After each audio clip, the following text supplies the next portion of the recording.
Good afternoon students. जैसे कि आप सभी को पता होगा, हमने हमारा पहला चैप्टर रिसोर्सेज स्टार्ट कर लिया था।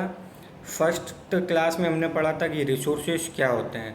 कोई भी ऐसी चीज़ जिनसे हमारी नीड्स सेटिस्फाई होती है वो एक रिसोर्सेज है। जैसे कि पानी, वो भी एक रिसोर्स है। जैसे कि वेजिटेबल्स, वो भी एक रिसोर्सेज है। कुछ टीचर्स जो हमको पढ़ाते हैं वो भी एक प्रकार के रिसोर्सेज हैं। आगे सेकंड क्लास में हमने पढ़ा type of resources. Type of resources में वो सब चीज़ें हम बताते हैं कि जितने भी हमारे रिसोर्सेज हैं उनको हमने बेसिकली 3 टाइप्स में बांटा गया है। पहला नेचुरल रिसोर्सेज। नेचुरल रिसोर्सेज में वो सब रिसोर्सेज आते हैं जो हमको नेचर से, यानी कि जो हमें इस पर्यावरण से ही मिलते हैं, नेचर से ही मिलते हैं। उसमें हमने कहा कि नेचुरल रिसोर्सेज के 2 टाइप्स होते हैं। फर्स्ट टाइप होता है रीन्यूएबल रिसोर्सेज। कुछ ऐसी चीज़ें जो हम यूज़ करते हैं लेकिन वो एक तरीके से अनलिमिटेड स्टॉक में है, कुछ समय बाद वो ख़त्म नहीं होगी। जैसे कि विंड, सोलर एनर्जी, सूर्य की जो एनर्जी हमें प्राप्त होती है वो भी अनलिमिटेड है, और विंड एनर्जी है वो भी एक तरीके से अनलिमिटेड है। सेकेंड पार्ट इसका जो था रिन्यूएबल के बाद non renewable energy.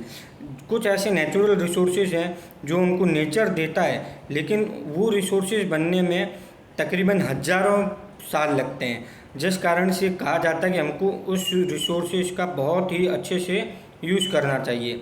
Second resources में हमने पढ़ा था ह्यूमन मेड रिसोर्सेज।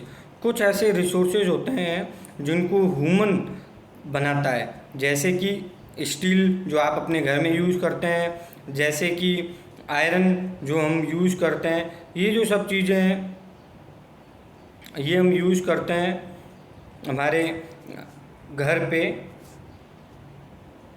ये जो सब चीज़ें हैं जो हम हमारे घर पे यूज़ करते हैं ये सब कहलाती है मैन मेड रिसोर्सेज। इसके बाद में एक और पार्ट है ह्यूमन रिसोर्सेज। जैसे कि मैंने आपको बताया कि किसी भी काम को करने के लिए हमको चाहिए कि जो हमारे लोग उस काम को करेंगे वो उस काम को अच्छे से जानते हो, उनको उसका पूरा ज्ञान हो कि किस तरीके से किसी काम को करना है। तो इसलिए हम कहते हैं कि ह्यूमन रिसोर्सेज, यानी कि मनुष्य जो है वो भी एक प्रकार का रिसोर्सेज है। ये हो गए टाइप्स ऑफ रिसोर्सेज।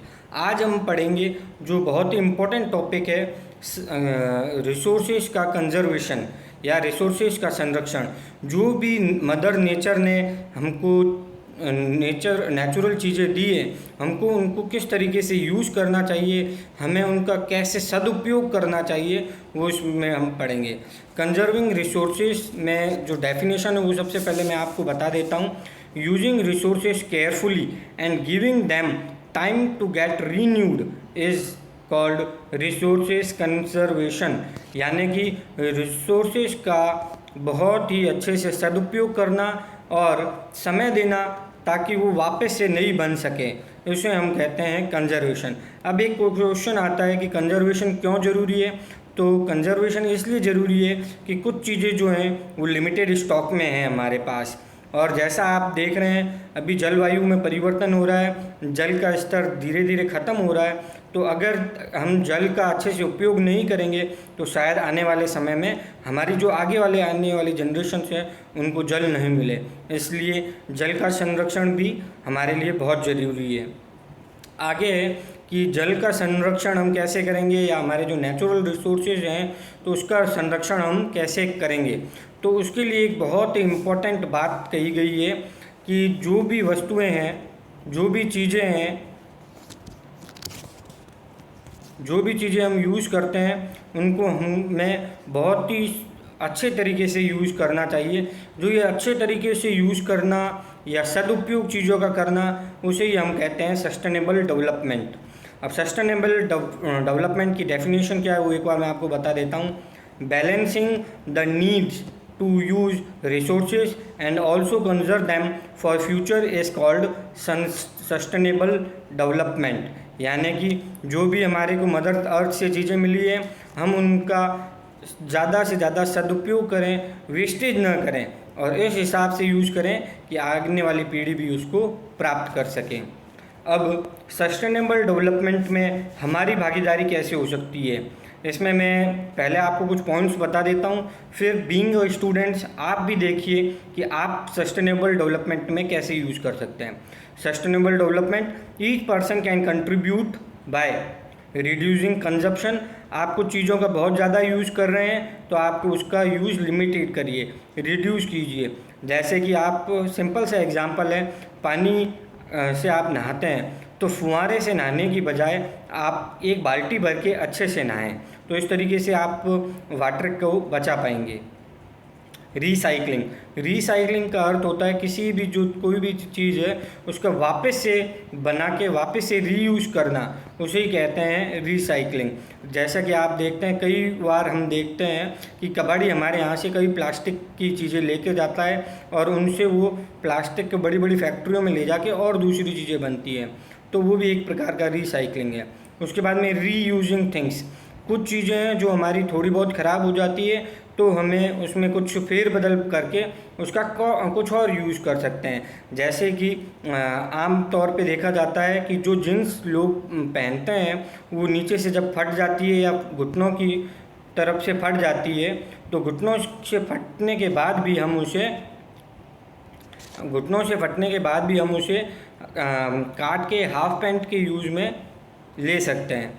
सो ये हो गया एक प्रकार का रीयूजिंग थिंग्स। अब आप सबका आज एक होमवर्क है कि आपको ये देखना है कि आप किस तरीके से सस्टेनेबल डेवलपमेंट कर सकते हैं या कौन सी ऐसी चीज़ें हैं जो आप अपने घर पे बचा सकते हैं या रीयूज़ कर सकते हैं। नेक्स्ट हम पढ़ेंगे कि principles of sustainable development. Sustainable development है उसके कुछ प्रिंसिपल्स हैं जिनको हमें ध्यान रखना है। सबसे पहले respect and care for all human beings. आप हर एक जो जीव इस धरती पे पाया जाता है उसका सम्मान कीजिए और ये देखिए कि उसे भी जीने का अधिकार है। इसका सबसे बड़ा उपयोग इसलिए है क्योंकि जो हमने हमारी क्लासेस में पढ़ा है, लाइफ साइकिल है, जो हमारी साइकिल चेन है वो नहीं टूटेगी। अगर आप साइकिल चेन में से किसी भी इंसेक्ट या फिर प्लांट्स या फिर एनिमल्स को हटा देते हैं तो पूरी जो लाइफ साइकिल है वो डिस्टर्ब हो जाती है। तो सस्टेनेबल डेवलपमेंट के लिए ये सबसे इम्पोर्टेंट पॉइंट है, respect and care for all human being. Second point है improve quality of human life. Human life में हमारे एथिक्स होने चाहिए और हमें हर एक चीज़ का यूज़ जो है अच्छे से करने का संकल्प लेना चाहिए। थर्ड पॉइंट है conserve earth Vitality and diversity. भाई अर्थ में बहुत डिफरेंट चीज़ें हैं, उन सबको जैसा उनका नेचर है उसी के अनुसार रहने देना चाहिए। फोर्थ पॉइंट है minimise depletion of natural resources. Minimise depletion of natural resources में हमने पढ़ा था कि जो भी रिसोर्सेज हम यूज़ करते हैं उनका हम यूज़ कम करें। कुछ ऐसे नेचुरल रिसोर्सेज जैसे कि आप गाड़ी चलाते हैं पेट्रोल की, तो अगर आपको थोड़ी दूर में जाना है तो आप पैदल जाएं, अन्यथा अगर आपको भी जाना है और आपके पड़ोस में रहने वाले हैं दोनों को सब्जी लेने जाना है तो आप साथ में ही जाइए। आगे नेक्स्ट पॉइंट है change personal attitude and practice toward environment. ये मत सोचिए कि एनवायरनमेंट है जो कुछ नहीं हम जैसे भी यूज़ करना चाहें कर लें। आप सोचिए कि हमें इसको इस तरीके से यूज़ करना है कि आने वाली जो पीढ़ियां हैं वो भी इस एनवायरनमेंट का फ़ायदा उठा सकें। कई बार हम देखते हैं कि एक आम का पेड़ हमको कई जगहों पे लगा हुआ मिलता है या और बहुत सारे पेड़ मिलते हैं, लेकिन आम को पेड़ लगाया किसने होगा? बहुत साल पहले किसी व्यक्ति ने, लेकिन उसने ये सोचा होगा कि नहीं आने वाली पीढ़ी इसको यूज़ करेगी। तो हमारे पर्सनल एटीट्यूड में भी हमें चेंज लाना है, एनवायरनमेंट के प्रति सफाई रखनी है, हमें एनवायरनमेंट के प्रति सजग रहना है। Next point enable communities to care for their environment. हमें जितनी भी कम्युनिटीज़ है यानी कि हमारे आसपास में रहने वाले लोग, उनको जागरूक करना चाहिए कि आप जो भी चीज़ें यूज़ करते हैं वो अच्छे से यूज़ करिए और उसका पूरा यूज़ करिए। और ऑप्टिमम यूटिलाइजेशन नाम का एक शब्द है, मैं उसको भी आपको बताना चाहूँगा। ऑप्टिमम यूटिलाइजेशन का अर्थ होता है कि कोई भी चीज़ है उसका आप इस तरीके से यूज़ कीजिए कि आप उसका यूज़ तो पूरा लीजिए लेकिन आगे इतना यूज़ नहीं हो कि वो चीज़ ख़राब ना हो, ठीक है, आगे भी कहीं आप उस चीज़ों को यूज़ कर सकते हैं। आशा करता हूँ कि आपको आज का जो हमारा चैप्टर है वो पसंद आया होगा। इस चैप्टर के बाद में हम क्वेश्चन आंसर आप सभी के लिए होमवर्क रहेगा। आप सभी क्वेश्चन आंसर्स करके आइए, अपनी कॉपी में करिए। जो कॉपी में कर सकते हैं वो क्वेश्चन आंसर करिए, वरना नेक्स्ट क्लास में आप सभी को इसके क्वेश्चन आंसर्स हम नोट करवा देंगे। Thank you, have a nice day and please take a good care of yourself. And last but not least, आप में से जिन लोगों ने बुक्स नहीं लिए वो प्लीज़ आके बुक्स लीजिए। हमारे यहाँ पे फ्री बुक्स अवेलेबल हैं और सवेरे 7:30 से 1 बजे का टाइम है जिसमें आके आप बुक्स ले सकते हैं। Thank you.